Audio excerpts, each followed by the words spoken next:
মেয়ে আবার সাইকেল চালায়।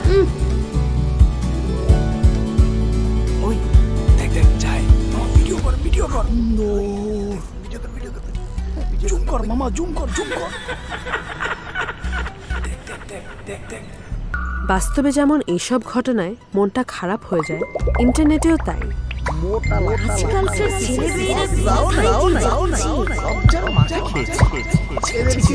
অনলাইনে এরকম আপত্তিকর পোস্ট বা মন্তব্য যা তোমাকে লজ্জা বা কষ্ট দেয় কিংবা যাতে তোমার রাগ হয়, এগুলিকে বলে সাইবার বুলিং। প্রতি 2 জনে একজন শিশু কোনো না কোনোভাবে প্রতিদিন সোশ্যাল মিডিয়ায় হয়রানির শিকার হয়, যা ওদের আত্মবিশ্বাস কেড়ে নেওয়া থেকে শুরু করে বিষণ্ণতা, এমনকি আত্মহত্যার দিকেও নিয়ে যেতে পারে।